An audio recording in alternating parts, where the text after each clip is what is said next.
This is NewsBreak26 in Southwest New Brunswick.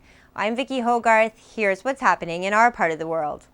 Leader of New Brunswick's Progressive Conservative Party, Blaine Higgs, was in St. Andrews over the weekend to announce his plans to extend New Brunswick's staycation travel incentive until March 2021 if he is re-elected. There were 10,000 additional overnight stays in NB 2 weeks after the incentive program announcement was made. The highest increases were shown in the Acadian Peninsula and the River Valley, and what we saw right here in this community. The announcement was held at the Algonquin Resort, where Higgs also praised the town of St. Andrews for being a pioneer of properly managing the busy tourism season during the uncertain times of COVID-19.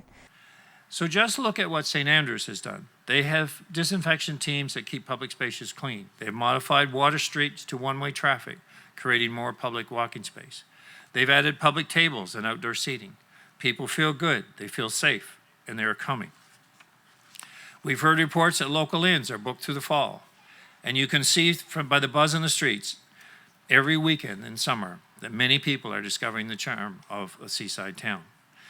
After the announcement, Higgs headed to St. Andrews Market Square with St. Croix PC candidate Kathy Baucus to judge a lobster roll competition between local restaurants organized by the St. Andrews Chamber of Commerce. The Chandler Room's lobster roll took first place, followed by the Algonquin in a close second. Higgs and Baucus spent the rest of the afternoon in Oak Bay, where they were met by a group of protesters on the side of the highway protesting the lack of abortion access and trans health care in the province.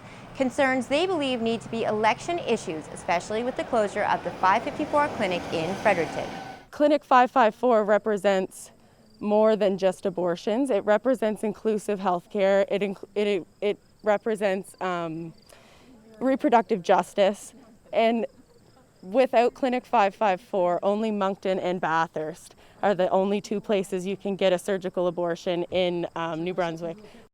Access to health care in rural areas is already a key election issue, with Higgs having canceled former plans to close some rural emergency rooms before the pandemic. When Higgs addressed the crowd in Oak Bay, he insisted locals shouldn't worry about the future of Charlotte County Hospital. So I want to put any speculation right off the table. There's no discussion about any closures. Not going to happen. The Green Party has a new candidate for the St. Croix riding. St. Andrews resident Kim Reeder, a longtime friend of New Brunswick Green Party leader David Kuhn, has replaced Andrew Sutton after Sutton recently stepped out of the race. Reeder is known in the area for her advocacy of seniors and environmental issues. Like other candidates, she is currently concerned about the rezoning plans in Bayside to accommodate big business plans for U.S.-based lobster company Little Bay Lobster.